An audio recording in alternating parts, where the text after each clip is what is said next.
Tercero,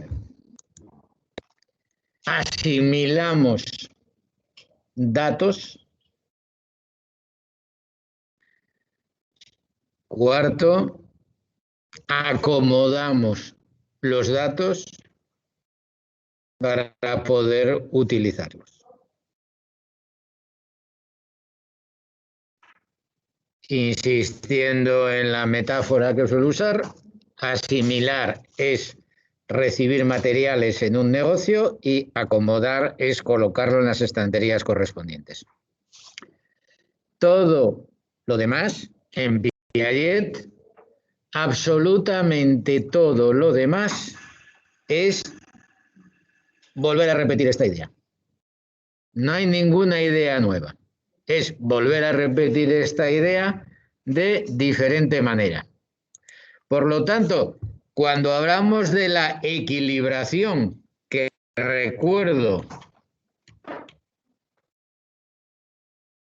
había dicho que al desarrollo contribuye la maduración,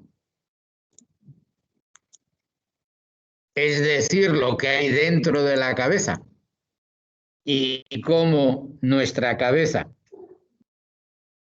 va creciendo, va haciéndose más potente, va haciéndose más fuerte. Por lo tanto, aprendemos porque nuestro cerebro crece. El medio social, que es lo que hay a nuestro alrededor, lo que hay fuera de la cabeza, y lo que influye, porque nos pone a nuestra disposición más o menos cosas. Y la experiencia, es decir, lo que hacemos, segundo elemento básico de Piaget, aprendemos mediante la acción. Luego, otro factor que influye es la acción. Todo esto se resume en la equilibración. ¿Y qué es la equilibración? Asimilación y acomodación. Coger los datos y colocarlos bien. Siempre es la misma idea. Asimilar y acomodar. Coger los datos y colocar bien. ¿Qué es equilibrar? Volvemos a la diapositiva.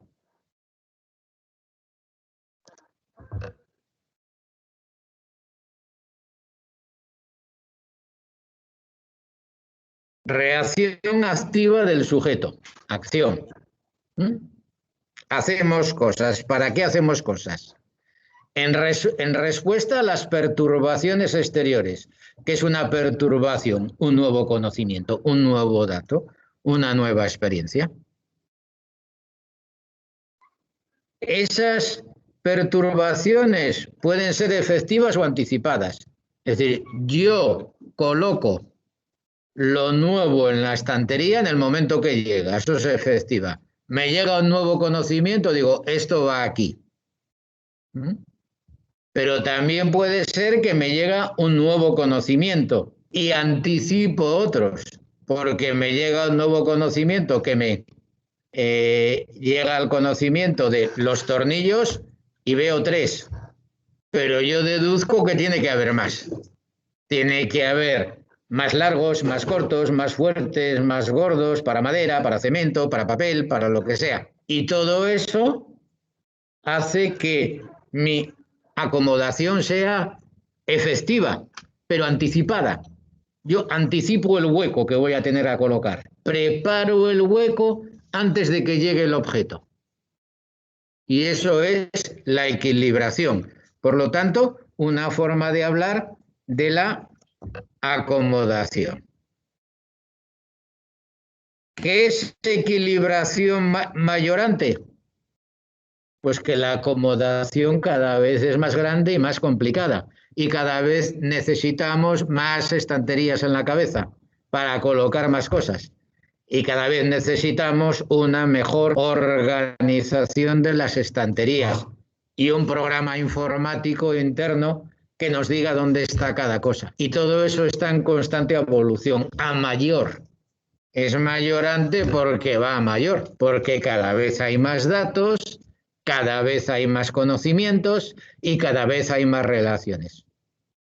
¿Y por qué podemos desarrollar esta adaptación, esta equilibración mayorante, esta acomodación compleja? Porque nuestro cerebro es cada vez mayor y capaz de hacer más cosas. Y como es capaz de hacer más cosas, las hacemos. Como las hacemos, aprendemos, asimilamos y acomodamos. Y como asimilamos y acomodamos y hacemos ejercicio con nuestro cerebro, le hacemos que sea más fuerte y más potente y más capaz de adquirir nuevos conocimientos. Y es una cadena que va detrás de otra, como cualquier entrenamiento muscular, como el entrenamiento de levantar pesos. Cuanto más peso levantemos, más ejercitamos nuestros músculos de levantar y más somos capaces de seguir aumentando el levantamiento. Pues el cerebro es lo mismo. Cuanto más lo utilicemos, más seremos capaces de utilizarlos y más aprenderemos. Y entonces es el proceso equilibración mayorante cada vez más. Pero esto es la acomodación. Dicho de otra manera, no es nada nuevo. Es dar un nombre distinto a lo que ya se había dicho.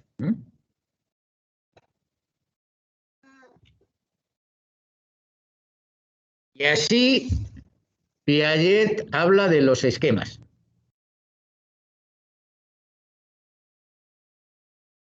¿Qué es el esquema? Pues si en un momento dado, en un segundo, tuviéramos que sacar una foto al interior de nuestra cabeza para ver exactamente todo lo que tenemos en ella y todo cómo está relacionado, eso es un esquema. Es el funcionamiento de nuestro cerebro en un momento dado. Todos los datos y todas las relaciones. Vamos pensando, vamos aprendiendo, porque en un proceso de acomodación constante, nuestros esquemas cada vez son más amplios, más complejos y más desarrollados. Y así se va funcionando siempre. No hay variación, cada vez el esquema más amplio. Lo que hace Piaget es hacer una gradación en los esquemas, decir cuál es el esquema inicial y cómo vamos avanzando. Que esto, como veremos, luego va a tener relación con el desarrollo del lenguaje. Porque como para Piaget el lenguaje es un elemento de tantos que viene después del pensamiento, para explicar su proceso primero hay que explicar el proceso del pensamiento. En el caso de Chomsky y Skinner no, para Chomsky y Skinner directamente estaban explicando lo que era el lenguaje y la lengua. Pero porque para ellos lo primero es el lenguaje y la lengua. Pero para Piaget no, para Piaget lo primero es el pensamiento. Entonces hay que explicar el proceso de pensamiento. ¿Cuál es el primero? El esquema reflejo.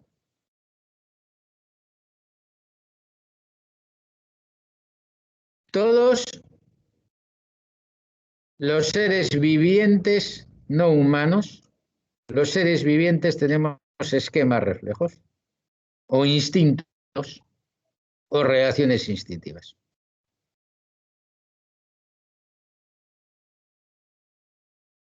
En los polluelos de los pájaros que están en el nido recién salidos del cascarón, el esquema reflejo es abrir la boca cuando vienen los padres con la comida. Levantar la cabeza y abrir la boca. Ese es el esquema reflejo. Y en una ternera, el esquema reflejo es buscar la leche de la madre. Y en nuestro caso, uno de los esquemas reflejos es la succión.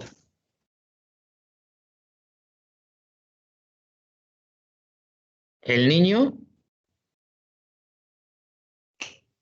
tiene el esquema reflejo de la succión y entonces va a chupar todo lo que se le ponga cerca. Y da igual el pecho de la madre, la tetina del biberón, que un dedo que le pongas o que un palo que le des para chupar, lo va a chupar. ¿Cuál es la diferencia? Nosotros aprendemos y en poco tiempo diferenciaremos lo que alimenta de lo que no. Y entonces empezaremos a chupar el palo, pero lo rechazaremos porque no nos da lo que queremos y aceptaremos el biberón o el pecho. Con el esquema reflejo aprendemos enseguida. Un tiburón, en cambio, que tiene el esquema reflejo de tragar, no aprende nunca, lo traga todo. Entonces, cuando se diseccionan tiburones, se encuentran en su estómago botellas de plástico, placas de matrículas de coches, cachos de alambre, porque el tiburón tiene el reflejo de tragar todo aquello que se encuentra. Y no aprende con la experiencia. No sabe, esto lo trago, esto no lo trago. Él vive preso de los esquemas reflejos. Y nosotros tenemos unos esquemas reflejos de nacimiento, pero enseguida aprendemos de ellos. Y así pasamos a los esquemas de acción. Implica el segundo punto que he dicho fundamental de la teoría del aprendizaje de Piaget, que aprendemos haciendo. Cuando pasamos del esquema reflejo al esquema de acción, empezamos a hacer. ¿Qué es el esquema de acción? Hacer algo porque queremos. Es cuando ya chupamos lo que nos da alimento y rechazamos lo que no nos da alimento. Eso no es un reflejo, ahí hay una elección. El momento en que pasamos de esquema reflejo a esquema de acción es cuando empezamos a aprender. Y eso es cuestión de días, quizá de horas, desde el nacimiento. Nosotros tenemos unos esquemas reflejos que nos permiten sobrevivir. Claro, si no hay el esquema reflejo es un problema. Uno de los problemas que puede haber cuando tienes un niño pequeño es que el niño no tenga reflejo de succión, que a veces pasa. No, y entonces no chupa del pecho de la madre. Y entonces hay que enseñarle, hay que estimularle. De hecho, las enfermeras y las matronas, en esos casos, pues hacen una especie de formación de los padres para que sepan cómo estimularle para provocar la succión, porque el niño no la tiene automáticamente. Pero en cuanto hemos experimentado el esquema reflejo, lo hemos puesto en práctica un par de veces, ya estamos aprendiendo, porque así es nuestra mente, capaz de aprender constantemente. Y entonces vamos desarrollando aquellos esquemas de acción y vamos haciendo cosas. Es importante hacer para aprender el esquema de acción. Segunda idea de Piaget, aprendemos haciendo, es el que nos permite hacer. Y así vamos asimilando. Y luego tenemos los representativos, que es el esquema representativo. Que ya el niño, la niña, es capaz de tomar una decisión pensándola antes, representándose en la cabeza lo que quiere. Un niño o una niña que ve el chupete en el suelo a cierta distancia y gatea hacia él, es un esquema de acción. Quiere algo y actúa para conseguirlo. Pero si el niño o la niña tiene un chupete y dos juguetes todos separados y mira todo y después va por un juguete o va por el chupete, y hay un esquema representativo. Él ha mirado, se ha representado en su cabeza de alguna manera lo que puede hacer con eso y ha tomado una decisión. Por lo tanto, hay un pensamiento anterior a la acción. El esquema de acción inicial no hay pensamiento, es acción-reacción. Hay un estímulo, se actúa. Chupete, voy a por él. Pero es que hay tres. El rosa, el verde y el azul. Y tengo que gatear en tres direcciones. ¿A cuál voy primero? Eso es una representación mental. ¿Mm? Porque sí que es cierto que los niños a veces quieren un chupete sobre otros. Se acostumbran a uno y rechazan el sustituto. Entonces, cuando los padres están ya hartos porque el chupete está viejo, desgastado, hecho una mierda, les traen otro y no hay manera.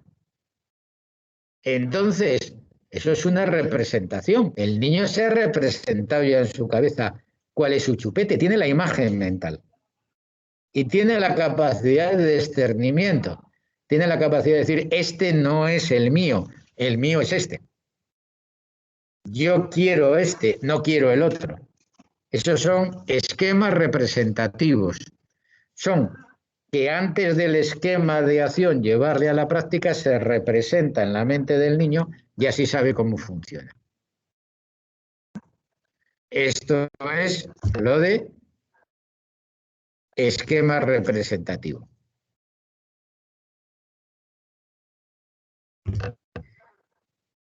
Qué bueno.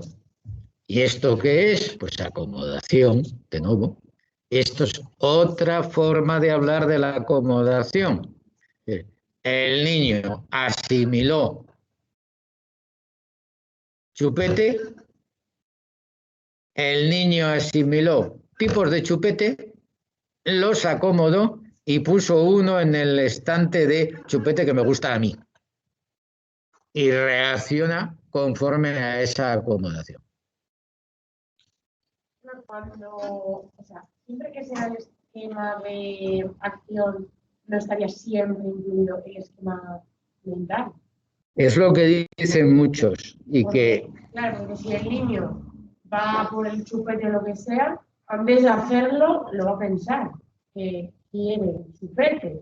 Entonces, es lo que dicen muchos, que el esquema de acción implica necesariamente una representación mental anterior. Sí.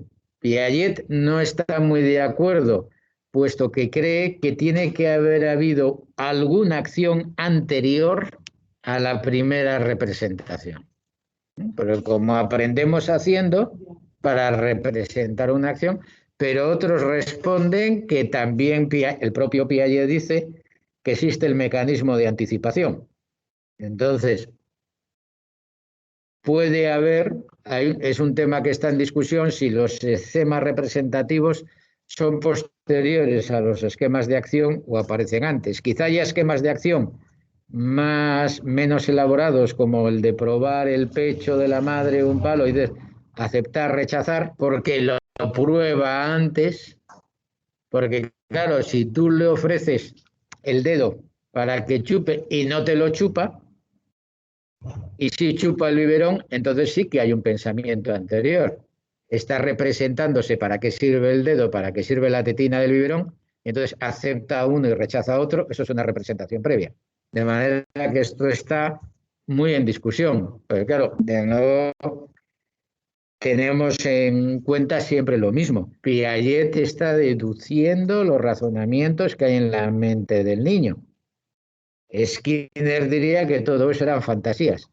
Pues como no estás dentro de la mente del niño, no lo puedes saber, y que todo eso es explicaciones que tú te imaginas, pero que pueden ser de otra manera, que es irrelevante, que eso es mitología, fantasía, etcétera, etcétera, como ya veremos después. Pero Piaget está todo el rato deduciendo lo que hace la mente del niño, razonándolo, esto lo hace por esto.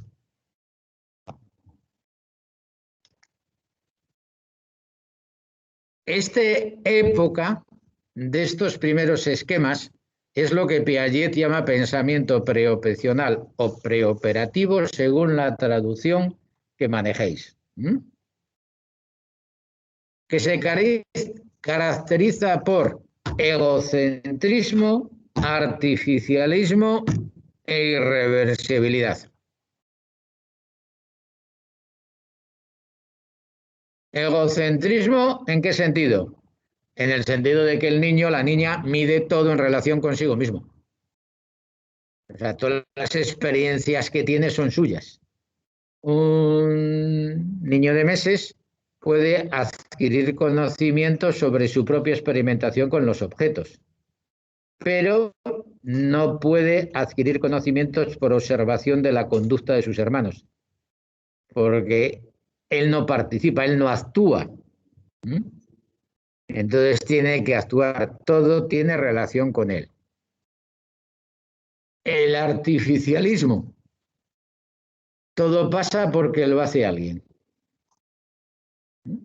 Es el pensamiento mágico de los pueblos primitivos.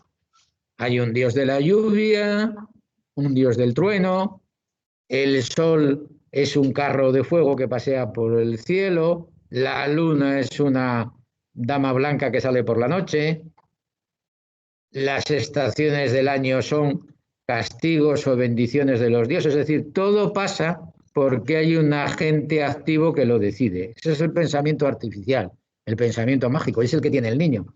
El niño no comprende que las cosas son como son. Quiere que deje de llover y le pide a su padre o a su madre que deje de llover. Tiene calor y quiere que no haya calor. Todo es artificial, todo es que alguien lo hace o lo deja de hacer. Y luego es irreversible. Una vez que ha establecido una relación, le parece que es inmediata y necesaria. Claro, puede establecer relaciones falsas. Él puede relacionar el baño de cada día con un juguete que le ponen a su disposición en el baño y entonces se produce la irreversibilidad. Cada vez que ve ese juguete es la hora del baño. Y si no hay baño se enfada porque está ahí el pato verde y el pato verde es para el baño. Y si le sacan el pato verde para jugar cuando no es el baño, pues entonces le produce una confusión, porque le asocia pato verde con baño y esto es irreversible. Esto, digamos, es el pensamiento inicial, un pensamiento egocéntrico, artificial, de irreversibilidad, son las características básicas de este pensamiento. Y es a partir de los 7 u 8 años cuando aparece un pensamiento que opera, entendiendo operar como manejar conceptos abstractos en la cabeza y representarlos. Esto veremos que aplicado a la lengua le va a llevar a Piaget a decir que es a esta edad cuando verdaderamente se adquiere un dominio lingüístico completo, que antes no, que antes hay una media lengua o una lengua primitiva, una lengua inferior, porque todavía el niño o la niña no han aprendido a operar. Y esto es todo lo que está en la base de la primaria. ¿Por qué la primaria empieza a los 6 años? Por una idea piagetiana, que a los 6 años es cuando se ha desarrollado una capacidad lingüística que permite aprender y comprender al maestro con plenitud, mientras que antes no existe.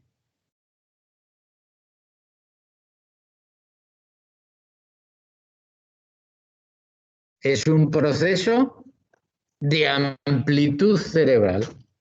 ¿Y qué ha pasado por las fases de Piaget? Primero, porque el cerebro crezca y se desarrolle. Después, porque el sujeto haya actuado suficientemente con los objetos, que haya asimilado los conocimientos y que los haya acomodado. Y entonces llegará un momento en que estará en disposición de aprender conceptos complejos. Es un entrenamiento como de la misma manera que no damos a un niño un entrecot de vaca vieja con queso de Tresviso cuando tiene 1 año o cuando tiene 1 mes, porque su proceso de digestión es un entrenamiento y también tiene que ser asimilación y acomodación.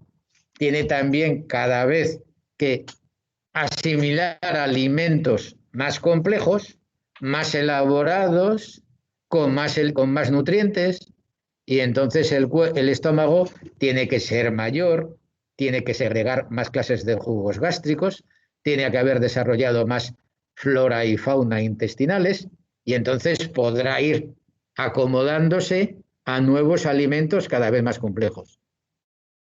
Pues el proceso de ampliación y desarrollo de la capacidad digestiva es como el proceso de ampliación y desarrollo de la capacidad mental. Es un proceso gradual.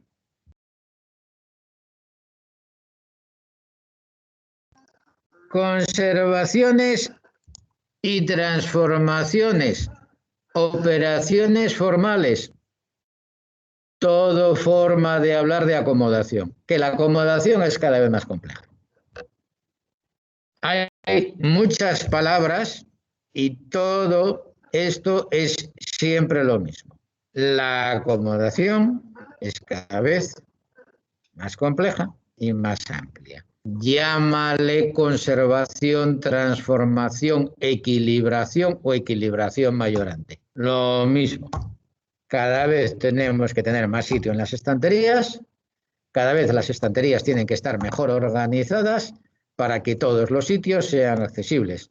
De manera que la acomodación es la ampliación y la organización de todo. Y eso se le llama, como lo queráis llamar, pero todo es lo mismo.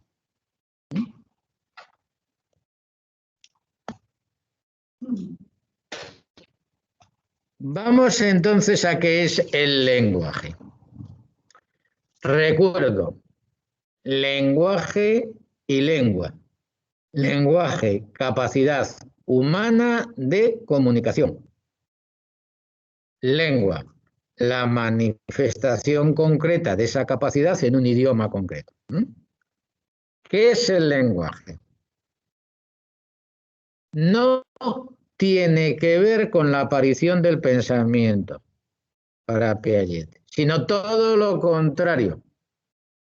El lenguaje es una capacidad que tiene que desarrollar el niño mediante la acción y la acomodación, y que solo es posible a partir de una determinada edad.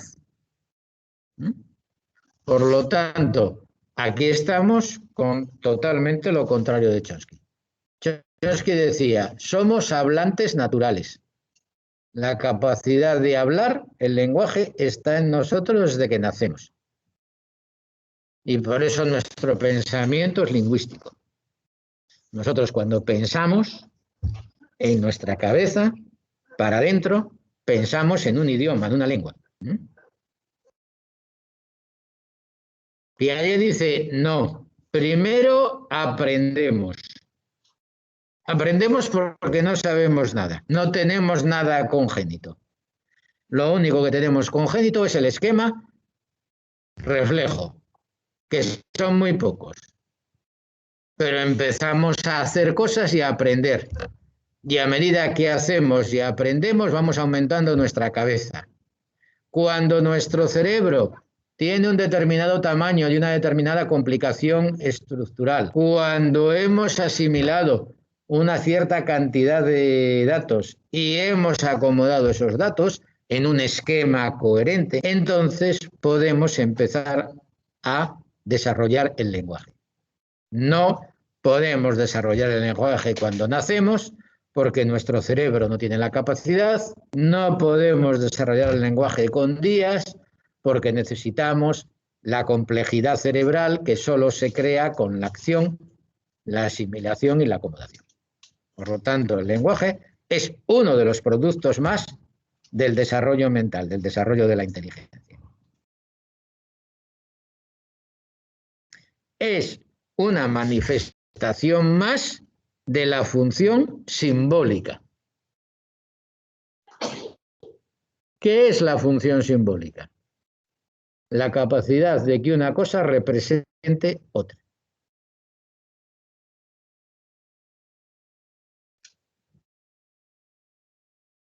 Y entonces, cuando yo veo el pato, eso representa el baño. El niño lo tiene de entrada. O cuando yo veo el biberón, eso representa comida. O cuando me sientan en la trona, también representa comida porque me sientan para comer. O cuando veo la toalla rosa, eso representa dormir, porque son representaciones que el niño se hace. Eso es la función simbólica. Esto quiere decir esto otro. Función simbólica. Esto significa esto otro. Y dentro de la función simbólica, que también el dibujo es la función simbólica, los niños dibujan y cuando dibujan quieren representar algo, o la imitación. Todos hemos visto vídeos de niños imitando actitudes de los padres, la que sea. La última, la de desinfectarse las manos, en ese vídeo viral de una niña pequeña que no hace más que tocar todo lo que tiene bulto por abajo y hacer así. Porque ella está imitando lo que hacen los padres. Eso es la función simbólica, imitación. Una de ellas es el lenguaje. Dice además que el lenguaje se desarrolla de forma individual. Y solamente después hay un uso social. En eso Piaget está en contra de todos los lingüistas, absolutamente de todos, porque desde la obra de Saussure en 1830-40 hemos interiorizado la idea de que el lenguaje es comunicación. El lenguaje sirve para comunicarse, la comunicación se hace por medio del lenguaje. Por lo tanto, comunicación y lenguaje van de la mano y por eso siempre, normalmente, los profesores de lengua, cuando empezamos a dar lengua en secundaria y en primaria, empezamos con el esquema de la comunicación. Emisor, receptor, canal, códigos, lo habrán puesto alguna vez, ¿no? ¿Por qué? Porque eso es el lenguaje de comunicación. Hay un emisor y un receptor. Uno que habla y uno que escucha. Piaget dice que no hay receptor. Que el lenguaje se adquiere solo con el emisor. Que cuando niños pequeños se encuentran y hablan, no hablan entre ellos, no se comunican. Están cada uno hablando, pero no hay una auténtica comunicación, que ninguno escucha al otro, que están todavía en la etapa egocéntrica y no son capaces, por lo tanto, de establecer una comunicación.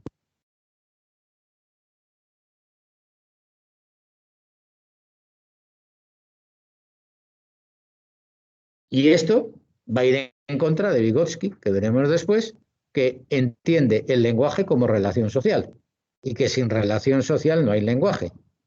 Piaget dice que desarrollamos el lenguaje sin necesidad de interlocutor, que desarrollamos el lenguaje porque nuestro cerebro crece, tiene una función simbólica, tiene una forma de explicar y representar el mundo, que es utilizando elementos que le sirvan, y entonces así al final se va a dar cuenta de que la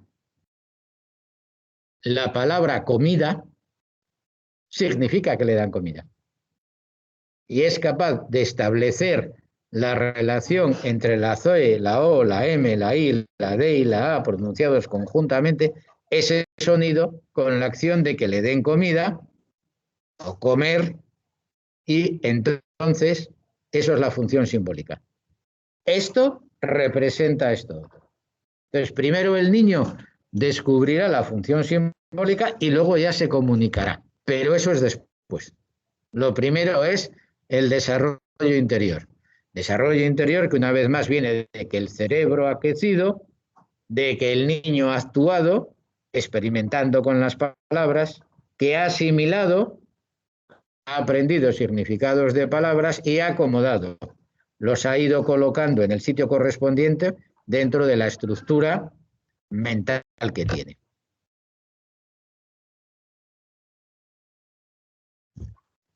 Antes, los niños, antes de que aparezca el lenguaje, los niños están empeñados en un trabajo terrible, que es conocer todo. comprenderlo todo. Cosas como el espacio, que damos por supuestas, pero que el niño no lo sabe. Que es cerca, que es lejos, que es cerrado, que es abierto. ¿Cuántos espacios queda haber y para qué son? ¿Y qué se puede hacer en ellos? El tiempo. La conciencia de que existe un antes y un después.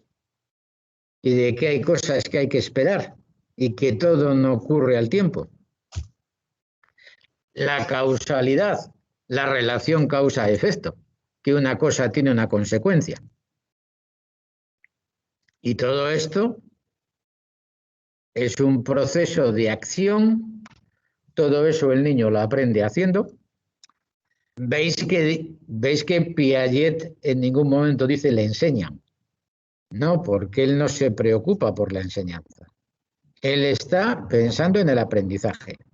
Y el aprendizaje como desarrollo de la capacidad cerebral. Entonces aquí no hay cuestiones sobre enseñanza. No hay un método didáctico.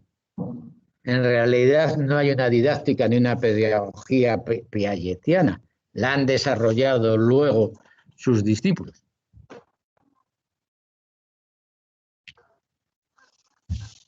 El momento de transición, según Piaget, aparece en torno a los 18 meses, que es cuando, según él, aparece la función simbólica.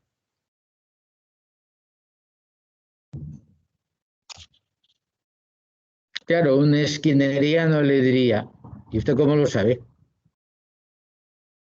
¿Cómo sabe que aparece la función simbólica? ¿Cuál es el dato? ¿Cuál es el aspecto en que se fija? No, es que yo he visto a mis hijas y entonces yo pienso que cuando hacen esto es por esto. Es la diferencia entre el estudio de observación y el estudio de caso. Los skinnerianos, como todos los biólogos, hacen un estudio de observación. Observan a muchos individuos y extraen la media. Los piagetianos hacen un estudio de caso. Estudian 1 o 2 casos, intentan explicar por qué en ese caso ocurre así y luego introducen esa explicación en el desarrollo.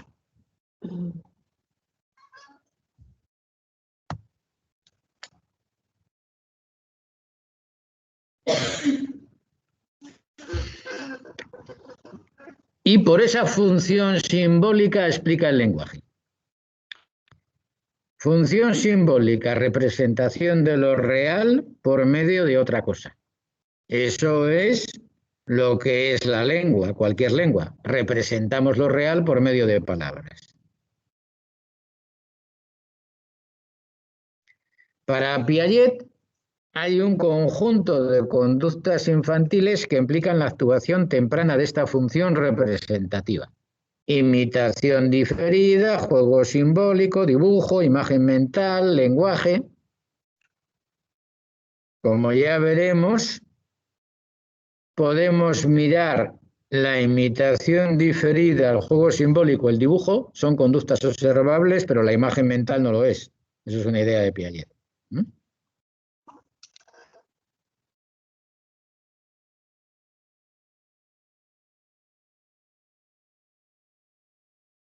¿Qué es la imitación diferida? Imitación inmediata es cuando el niño imita la cosa en el momento que lo hacen los padres o los mayores con los que está. Imitación diferida. Lo imita, pero no inmediatamente. Pasa un tiempo. ¿Cuál es la diferencia entre una y otra? Pues que en la imitación inmediata puede que no haya un proceso de pensamiento, un esquema representativo, pero en la diferida sí, porque no tiene el estímulo delante. Por lo tanto, lo ha memorizado y se lo ha grabado en la cabeza. De nuevo el caso de la niña que se desinfecta las manos, es una imitación diferida, porque esa se acerca a algo que no es un desinfectante, ergo sus padres no lo utilizan en ese momento y hace la acción, o es imitación diferida. Imita, pero diferido en el tiempo.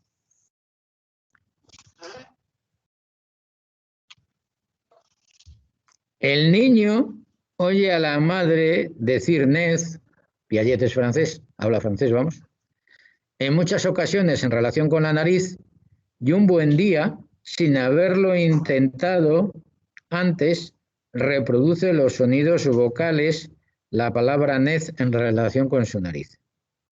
Esto supone ya un cierto desarrollo de la función simbólica. Implica que el niño puede imitar el significante vocal convencional y que ha hecho la conexión semántica, lo ha conectado con la nariz. Esta conexión ha sido secreta entre dos representaciones mentales, la del sonido y la de la cosa.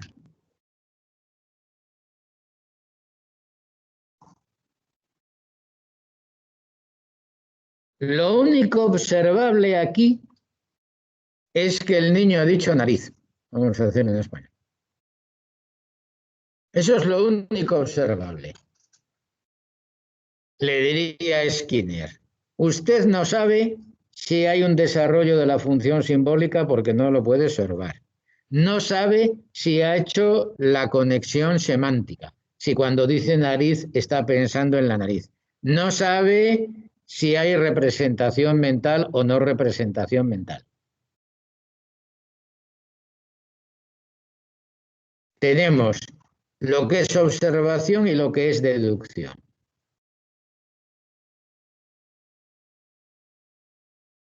Pero lo que dice Piaget es que es el niño el que descubre por sí mismo, con el estímulo de las palabras que oye, la relación entre sonido y cosa, gracias a la función simbólica, y que así sabe lo que quiere decir nariz.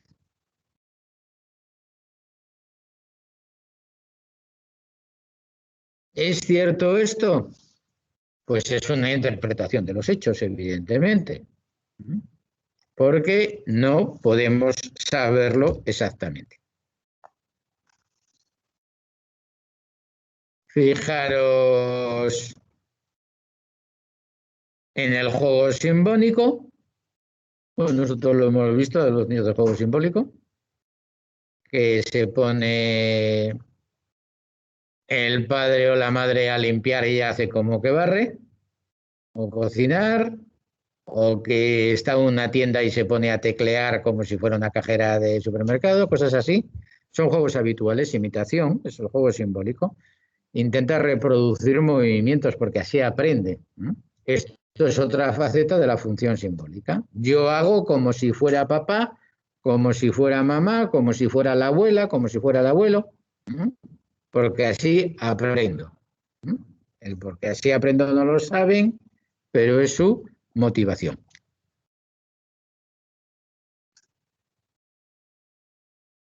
Pero lo que es fundamental para Piaget y que le hace oponerse a Chomsky totalmente es que el lenguaje es impuesto. Es impuesto. Nos viene de fuera. Por ejemplo, los niños desarrollan el dibujo como elemento de la función simbólica, pero el dibujo es suyo. Ellos trazan unos trazos y dicen, este es papá, este es el perro, esto es casa. Unos trazos que cada vez son más perfeccionados, pero los van desarrollando ellos. Forma parte de su interior. Entonces, el dibujo, entiende Piaget, es una función simbólica natural. Pero el lenguaje es adquirido. El niño le obligan, nos obligan a utilizar unas palabras. Un idioma. Nosotros hablamos español porque nos ha tocado nacer aquí. Podría haber sido serbocroata, hindú, o alemán, depende. Y todos esos idiomas son iguales de artificiales, porque vienen de fuera. Luego no son naturales. Luego, la lengua, el lenguaje, no es algo natural que nos venga de nacimiento, como dice Chomsky. Porque de todos los elementos de la función simbólica, algunos, como el juego simbólico y el dibujo, son reacciones naturales del niño, pero la adquisición del lenguaje es la adquisición de un conocimiento ajeno, de algo que no es nuestro, que tenemos que aprender y desarrollar. Es algo que no es natural, que es artificial, que es creado, que nos viene de fuera. Chomsky dice que no es cierto. Es que todas las lenguas tienen unos elementos básicos, comunes, que son iguales en todas, la estructura profunda, esa gramática generativa que tenemos en nuestro interior, y que lo que hay son variedades locales y regionales, pero que hay un esquema básico único del idioma. Piaget dice que no, que los idiomas son construcciones artificiales que nos imponen. Por eso es a partir de los 7 años y hasta los 11 años cuando verdaderamente se empieza a desarrollar ya un lenguaje completo, una lengua completa y articulada, es decir, toda la etapa de la primaria. Entre los 7 y los 11 años. Hasta los 7 tenemos una capacidad lingüística muy limitada, no tenemos una auténtica lengua, porque claro, la cosa más difícil y más compleja con la que se enfrenta el ser humano es aprender la lengua. La lengua es un sistema complejísimo, lleno de excepciones, lleno de alteraciones, y que no nos da facilidades, porque al fin y al cabo sumar es siempre igual. Suma, resta, multiplicación y división, las 4 habilidades básicas matemáticas son siempre iguales. Una vez que aprende dice, no, pero cuando es el 7 se suma de otra manera, no. O cuando se divide por 15 hay que aprender otro sistema, tampoco. Pero en la lengua sí, porque el complemento directo está así, pero aquí no. Y los verbos se conjugan así, pero este no. Y los adjetivos se colocan detrás, pero también delante. Y el sujeto puede estar, pero también puede no estar. Y las oraciones subordinadas pueden ser así, también pueden ser de otra manera. Y además, esto se puede cambiar siempre. Y podemos jugar a decir cosas que gramaticalmente no son correctas y sin embargo las entendemos. Todo ese aprendizaje tan complejo ha pasado por un proceso de crecimiento cerebral, acción, asimilación y acomodación.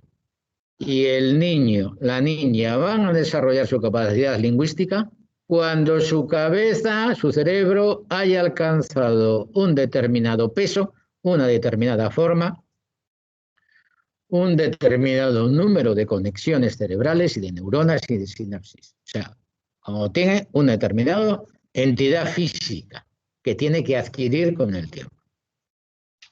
Y cuando ha estado experimentando con las palabras durante muchísimo tiempo, experimentando con ellas de forma constante, porque eso es la acción. Y entonces ha asimilado significados, ha asimilado estructuras, ha asimilado situaciones de comunicación. Y finalmente ha acomodado, ha colocado todo en su sitio y entonces ya puede utilizar el lenguaje. Es un proceso que, como todos los procesos piagetanos, pasa por crecimiento biológico, acción del sujeto, asimilación y acomodación. Y eso es lo que nos ha permitido a todos nosotros aprender, en nuestro caso, el español, sin que nadie nos lo haya enseñado de forma sistemática, sin que nadie nos haya enseñado a hablar español. y hace que los profesores de lengua siempre tengamos el mismo problema de convencer a nuestros alumnos de que ya saben lo que les tenemos enseñando, lo que pasa es que no saben cómo se llama. Porque todos los alumnos que tenemos ya utilizan el subjuntivo, utilizan las condicionales, utilizan las subordinadas, saben hacer el singular y el plural, el masculino y el femenino. Todas estas cuestiones lo saben, pero no saben los conceptos que hay detrás, porque ellos han aprendido en este proceso piagetiano de acomodar. Ellos saben que la cosa está en su sitio, la pueden utilizar. A lo mejor no saben por qué es su sitio, pero saben que eso es práctico. A lo mejor no hay ningún porqué.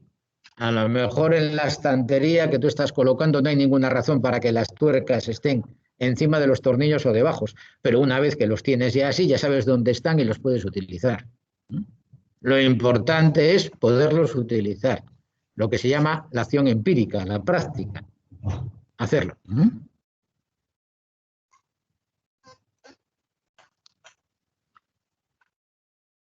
Eso quiere decir que el niño de infantil no tiene dominio lingüístico completo.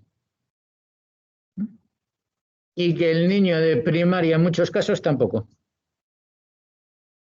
Por lo tanto, los conceptos complejos tienen que derivarse a etapas posteriores en las cuales tengan una capacidad lingüística de comprensión.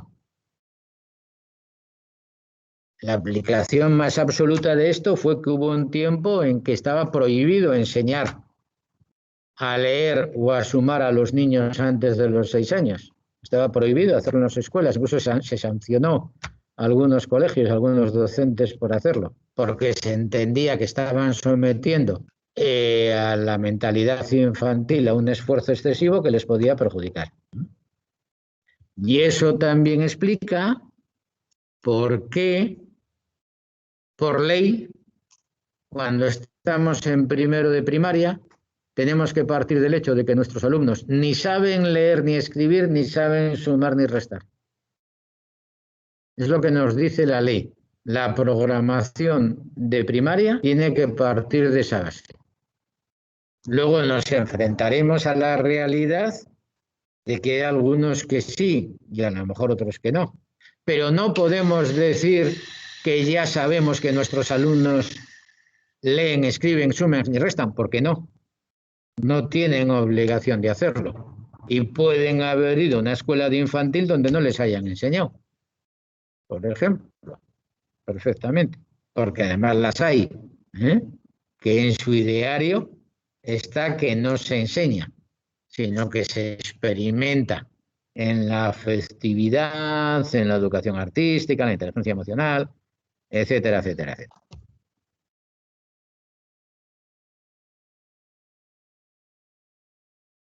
Por eso las primeras palabras no son signos, son semisignos. ¿Y qué quiero decir con esto? Bueno, pues un signo es, una palabra es un signo lingüístico. Tiene un significante y un significado. Significante, la S, la I, la E y la A, que da silla, y el significado es el instrumento, aparato, objeto que sirve para sentarse. El signo lingüístico tiene unas características. La que nos importa a nosotros ahora es que es social, la comparte todo el mundo. Pero el niño desarrolla sus propias palabras y sus propios signos. Y a lo mejor tiene un osito de peluche que le gusta para dormir y lo llama Titín. Y los padres aceptan esa palabra, y entonces Titín es osito. Entonces él ha creado un nuevo signo lingüístico. Titín Es la forma, el significado, ese osito en concreto, no cualquier osito de peluche, y no es social, es individual. Es una palabra, es un signo exclusivamente individual y que él ha conseguido imponer a los padres, aunque los padres normalmente le van a decir osito para que aprenda el significado social. Esto es un semisigno. Es una cuestión individual y además carece de la abstracción. Nosotros sabemos que un osito es cualquiera. Cualquier osito de peluche es un osito. No le damos un nombre diferente a cualquier osito, porque entonces tendríamos una lista de palabras inagotable. Y entonces pues no sería posible la comunicación. Nadie sabría todas las palabras. Pero el niño todavía, como no está en comunicación, tiene un significado egocéntrico de signo único y eso es el semisigno. De manera que las primeras palabras no son de comunicación, son de atribución de palabras a conceptos que el niño tiene a su alrededor. Además, son palabras que tienen más que ver con acciones que con objetos. Que si el niño dice teta, no se refiere al objeto, se refiere a que quiere comer. Por lo tanto, la palabra no tiene un significado, sino que hace referencia a una acción, a un esquema de acción.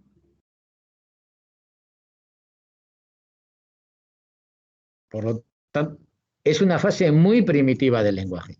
El niño no sabe utilizar la lengua y está experimentando, está actuando. Estamos en la fase de la acción. Está actuando con las palabras, pronunciándolas, dando las vueltas, intentando dotarlas de significado, que sirvan para algo. Estamos en el proceso de la acción que decía Piaget. Y en ese proceso de la acción vamos lentamente avanzando. A partir de los 20 meses, los niños comienzan a hablar solos en la cuna, incluso durante periodos ininterrumpidos de 10 minutos. Lo hacen en forma de cadenas de palabras sueltas. Es el comienzo del relato, un hito decisivo. El lenguaje deja de acompañar a la acción y empieza a reconstruir acciones pasadas o a evocar objetos ausentes. La palabra se va desprendiendo de su privacidad simbólica sensoriomotora y a funcionar ya como signo, es decir, no como parte de la acción, sino como evocación de esta. Dos partes en esta frase. Hasta la cuarta línea sueltas. A partir de los 20 meses, los niños comienzan a hablar solos en la cuna, incluso durante periodos ininterrumpidos de 10 minutos, lo hacen en forma de cadenas de palabras sueltas. Esto es observación. Esto es lo que observó Piaget. Siempre digo, con la observación de sus hijas, luego más o menos sí que es cierto que esto se confirma, que es un suceso muy normal, aunque los 20 meses depende mucho, pero el niño que habla solo en la cuna y que está profiriendo ruidos es una cosa que está bastante documentada, pero claro, Piaget es lo que dice, y eso es deducción, y Skinner le diría, ¿cómo lo sabe usted? ¿Está usted en la cabeza del niño? Que esto es un relato, es decir, que el niño está contando algo, y que está contando algo porque lo tiene en la cabeza, y que se está haciendo imaginaciones, y que está representando lo que imagina. Que otros lo que dicen es que lo que hace el niño es experimentar, hacer ejercicio, hacer gimnasia con su boca. Y al fin y al cabo, los niños tienen oído perfecto, que nosotros no, y son fonetistas universales. Pueden oír cualquier sonido y diferenciarlo y pueden producir cualquier sonido y diferenciarlo. Pero nosotros no, hemos aprendido a no oír y a no pronunciar, porque de los 300 sonidos más o menos que podemos producir, nos hemos quedado con 24, 26, 28 para nuestros idiomas. Y así nosotros hemos aprendido a no oír que son dos sonidos distintos, la E con la boca abierta y la I con la boca más cerrada, pero nosotros no lo oímos porque no nos sirve. Hemos aprendido a desecharlo. Hemos hecho como cuando la gente que duerme al lado del mar, que aprende a no oír el ruido del mar por la noche porque si no, no dormiría. Y eso es un entrenamiento. Mientras que la gente que no duerme al lado del mar el primer día que se va de vacaciones y al lado de la playa no pega ojo, si es en el Cantábrico, porque oye toda la noche las olas. Entonces, y el que duerme al lado de la autopista ha aprendido a no oír los coches. Si los oyera, no dormiría. Pues lo mismo aprendemos a no oír las diferencias entre vocales y aprendemos a que da igual la abertura de la boca para pronunciar la E, que en otros idiomas no da igual, porque son diferenciados. Y el niño tiene que aprender a hacer la R con la punta de la lengua vibrando, que es la R española. Porque si no aprende, tendrá que hacer como los extranjeros y sacar la R de aquí. La que sale del fondo de la garganta. Y dirá carro, no carro, sino carro. Ese tipo de cuestiones es la que tiene que desaprender el niño y tiene que ejercitar. Por lo tanto, para muchos esto que llama Piaget relato no es tal, sino un ejercicio físico. Pero para Piaget esto es que por primera vez el niño se representa en la cabeza algo y lo dice. Pero fijaros que para Piaget no lo dice para comunicarse. Porque eso para él la comunicación no es importante. El niño está desarrollando su función simbólica porque está aprendiendo. Seguimos con la idea de que el lenguaje no es todavía comunicación, sino función simbólica, que es lo fundamental. Para Piaget, lo que tenemos no es una lengua por naturaleza, tenemos una función simbólica natural. Y una de las maneras de que esa función simbólica se hace presente y además la manera más artificial y menos nuestra es la lengua, que de todo es lo que nos imponen. Mientras todo lo demás es natural, la lengua nos la imponen y tenemos que aprender la lengua. Por eso es tan difícil aprenderla. Por eso, hasta los 12 años no se tiene un dominio lingüístico completo y hasta los 18 años no se desarrolla una maquinaria lingüística perfecta que nos sirva para el pensamiento científico, porque es un proceso ajeno, difícil, complejo y que tarda mucho. Y esa lengua se aprende porque nuestro cerebro crece, porque actuamos con las palabras, porque asimilamos conocimientos y porque lo acomodamos en unos esquemas.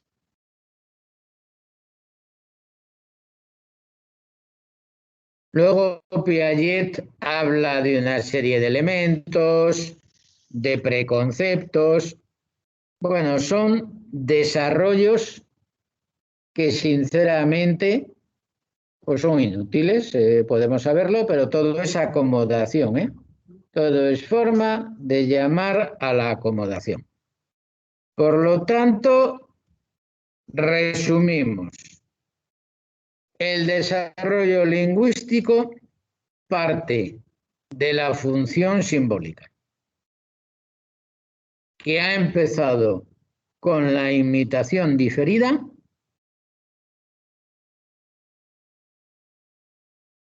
y ha ido hasta las primeras palabras. Las primeras palabras. Estas primeras palabras no son todavía signos, son semisignos.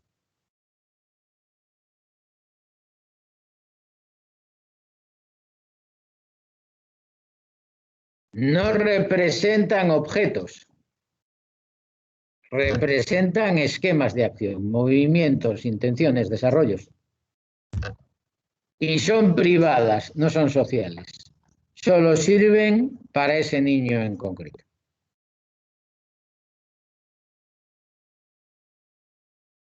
Esto de los 12 a los 18 meses. Antes de los 12 no hay nada. De los 12 a los 18 la función simbólica empieza a trabajar y se desarrollan los semisignos. Y a partir de los 2 años aparece el relato y los signos empiezan a representar objetos o personas ausentes.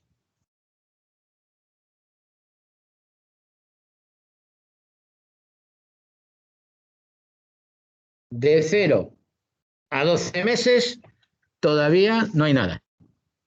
De 12 a 18 meses tenemos la aparición de la función simbólica y los semisignos, signos específicos que ha creado el niño y que le sirven. Y a partir de los 2 años aparece la representación mental. Ya las palabras, los signos, representan ideas, elementos que están en la mente del niño. Y a partir de aquí ya solamente hay un proceso de asimilación y acomodación. A partir de ahí ya simplemente una vez que hemos desarrollado la capacidad de representar en la cabeza objetos, ya tenemos los elementos que hacen posible el lenguaje, la representación mental y la representación fónica,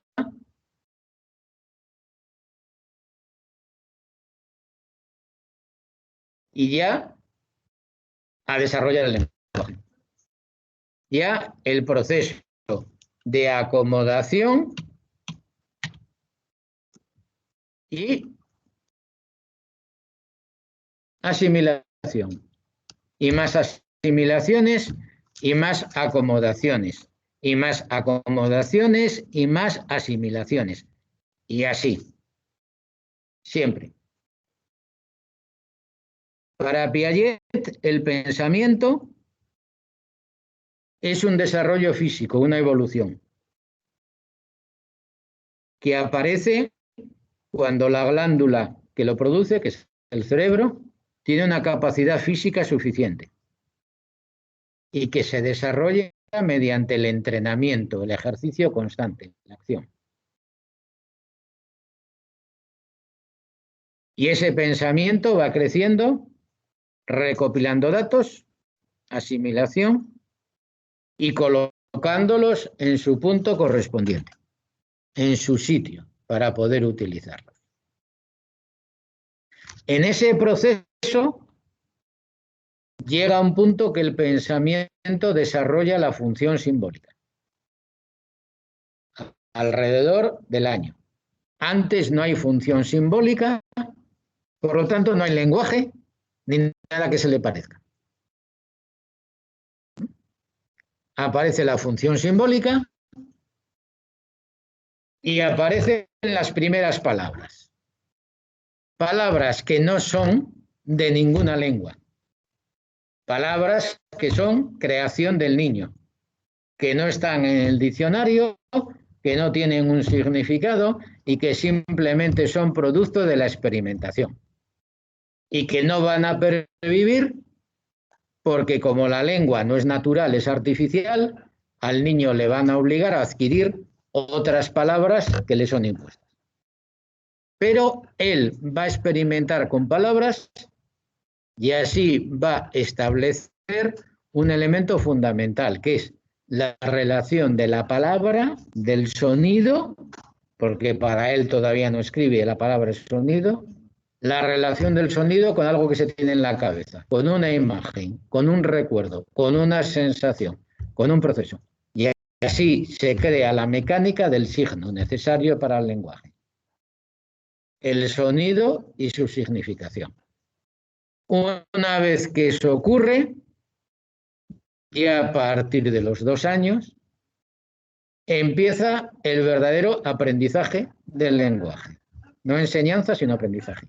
El aprendizaje de una lengua, y ahora hablo de lengua concreta, que es una realidad compleja, llena de elementos, llenas de reglas y de excepciones a las reglas y de reglas derivadas, que el niño o la niña tienen que ir aprendiendo mediante experimentación a lo largo de su desarrollo, que solamente puede considerarse instrumento de comunicación cuando el niño ha superado su visión egocéntrica, que es alrededor de los 6 años, que solamente puede considerarse capaz de abordar conocimientos complejos y abstractos a partir de los 12 y que solamente está plenamente formada a los 18. Otro de las grandes diferencias de Piaget con todos los demás teóricos es que retrasa enormemente en el tiempo la competencia lingüística, que él cifra en los 18 años, que es cuando se adquiere la plena competencia del lenguaje en su totalidad, mientras que otros lo hacen mucho antes. Luego, ideas básicas 2. Primero viene el pensamiento, luego el lenguaje. Y pensamiento y lenguaje siguen la misma secuencia. Desarrollo físico de la cabeza, actividad del aprendiz, asimilación de datos y acomodación de los mismos en estructuras y esquemas que sirven para pensar.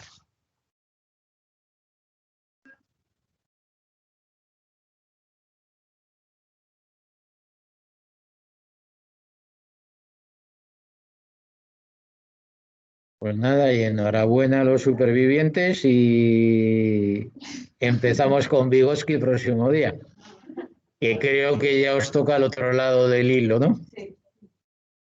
Pues nada, que sea leve, pero siempre dedico mucho más tiempo a Piaget que a cualquier otro, pero es que porque Piaget lo tenéis en la carrera en todas partes.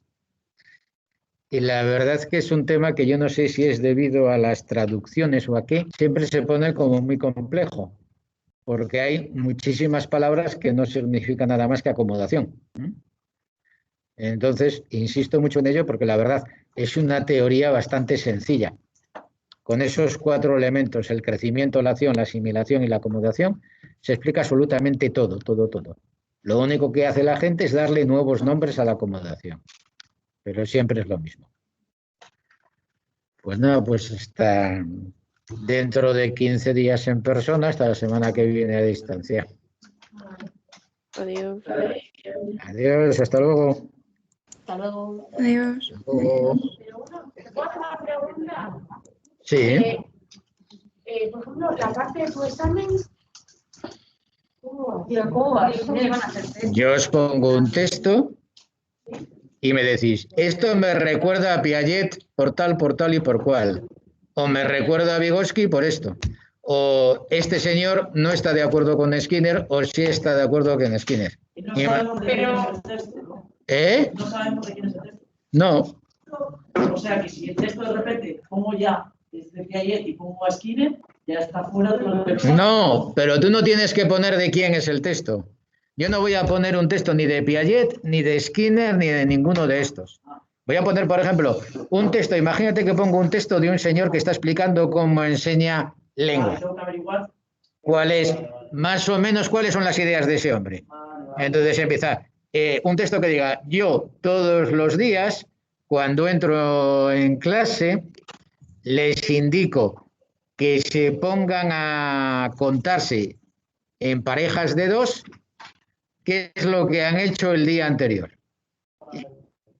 Ese cree que el lenguaje es comunicación, porque está poniéndole en grupos de 2 para que se cuenten unos a otros. Por lo tanto, va a ser Vygotsky, que es el que piensa que el lenguaje es comunicación. O un padre que cuenta que su hija ya le entendía desde que nació. Pues ese es chomskiano. Entonces, son situaciones... Y además, normalmente, pondré el texto de tal manera que podáis hablar de más de un autor. Claro, y cuando hablamos del autor, pues con nuestras palabras. Con vuestras palabras. Como veis, yo lo que hago es reducir todos los autores a unos puntos muy, muy escasos. Digo, Skinner, que todo es imitación. Chomsky, que hablamos porque es una cosa natural. Piaget, que hablamos porque pensamos. Lo reduzco todo a un tema muy básico porque lo que quiero es que vosotros o vosotras leáis el texto y lo interpretéis las alusiones en base a eso.